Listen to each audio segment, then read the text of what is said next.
こんにちは。桜の間日本語ルームのゆきえです。話す前に一つお知らせします。メンバーシップを始めました。メンバー限定動画やコミュニティ投稿などを行います。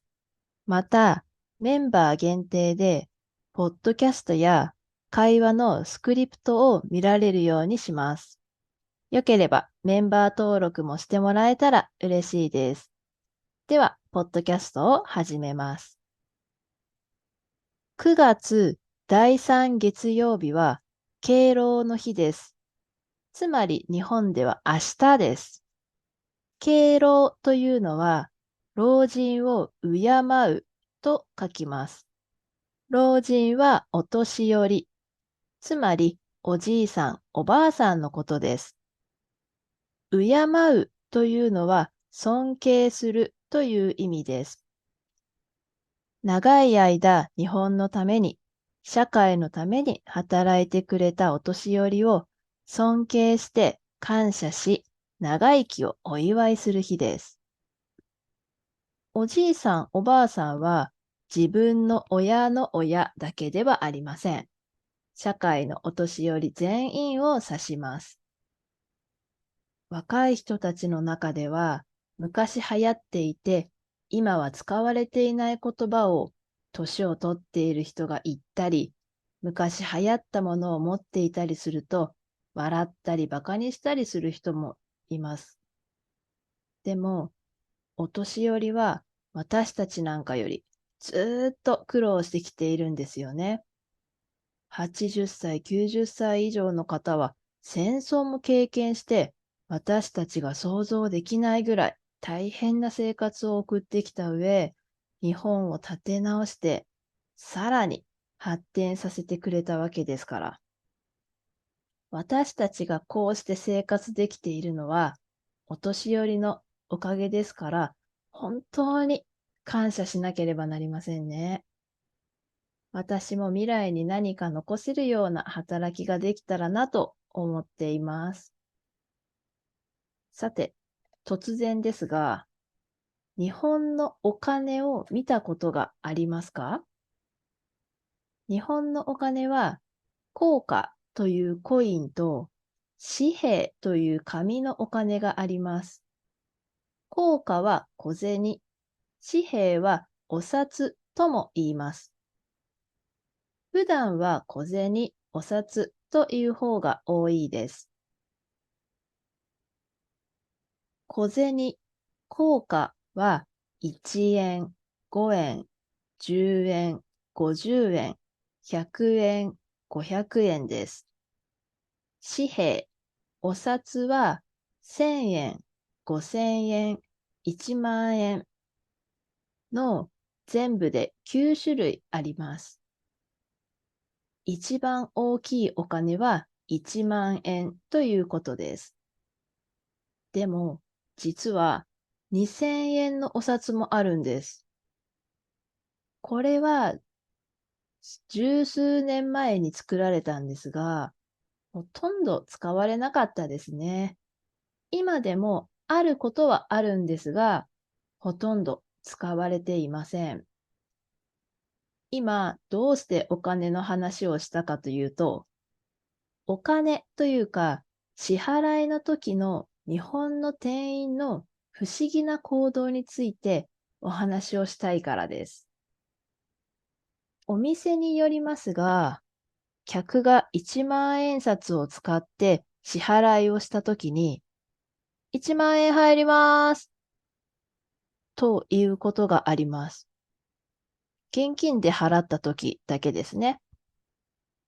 1万円札や5000円札の大きいお金で払ったときだけ言われます。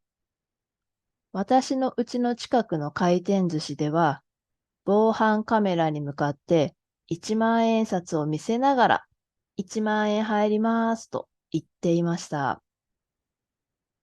私が高校の時、友達がパン屋で働いていたんですが、働き始めた時に1万円入りますって言わなきゃいけなくて恥ずかしいと言っっていました。しばらくしてから聞いてみると、もう慣れたと言っていました。どうして1万円入りますというのでしょうか。まず一つ目の理由は、お釣りを間違えないようにすることだそうです。1万円は日本のお金で一番大きいお金です。大きいお金で買い物をした場合、お釣りの数も多くなりますよね。例えば、1万円札しかない場合、240円の商品を買ったら、お釣りは9760円です。1000円札4枚、5000円札1枚、100円玉2枚、500円玉1枚、50円玉1枚、10円玉1枚のお釣りが返ってきます。お釣りの金額によってはもっと細かくなることもあります。こうなるとお釣りを間違えるリスクがありますね。店員も人ですから、もちろん間違えます。最近は機械でお釣りを出すことが多くなったとはいえ、機械だって壊れたり、調子が悪いとお釣りが出てこないとか、多く出てきてしまうということもありますからね。そこで声を出すことで、1万円という大きいお金で払ったことを認識して、お釣りを間違えないように注意力を上げるために言うのだそうです。また、お店によっては、お釣りがお札3枚、4枚になったとき、近くの店員に確認して、間違いがないようにしてからお釣りを返してくれます。二つ目は、お釣りのトラブルがないようにするためです。中には悪いお客さんもいます。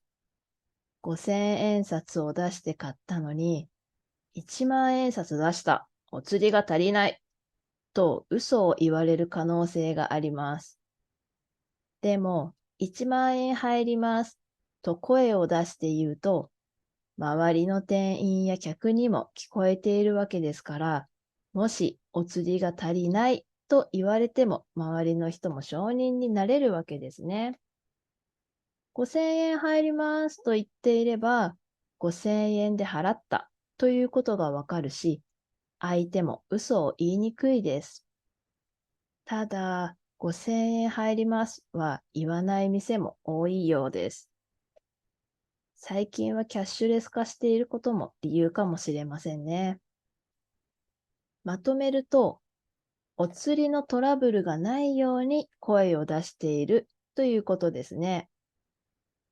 これって日本人にとっても不思議だったのですが、この理由を知ると納得しますね。確かに客も不正をしにくくなるし、店員は1万円入ると声を出すことで大金をもらったからお釣りを間違えてはいけないという緊張感も生まれます。私は学生の時、スポーツをしていて、声を出すことは大切だ。周りの人に自分がどう動くのかを知らせないと事故になる。チームメイトとの連携を取るためにも声は必要だとよく言われていました。これはスポーツだけではなく、社会で働く、人と生活していく上では必要なことなんだなと思いました。最近はキャッシュレス化が進んで、クレジットカードやスマホ決済をする人が多いので、お釣りを渡すという行為が減ってきています。また、現金でも機械でお釣りを出す店も増えていて、店員自身がお釣りを渡すことが激減しています。だからこそ緊張感を高めるためにも、このような声は必要なんですね。余談ですが、私は昨日激安店に行ってきたんですね。そこで激安の商品を見つけました。もともと1800円の消毒が18円になっていたんです。何かの間違いじゃないと思って何回も見たけど、18円って書いてあるんです。元の値段では売れない理由が何かあるんだと思いますが、安すぎて思わず買ってしまいました。その商品だけしか買わなかったので、レジに行ったら19円ですって言われてちょっと恥ずかしかったです。消費税抜きで18円だから、消費税入れて19円ですね。そこは現金のみだったので、もし1万円しかなかったら、お釣りは9981円でした。でも私は小銭を持っていたので、20円を出して1円のお釣りをもらいました。結構ね、小銭って大事ですね。はい、これで今日のポッドキャストは終わります。今日も最後まで見てくれてありがとうございました。もしよければ、高評価、チャンネル登録をお願いします。それでは次の動画でお会いしましょう。さようなら。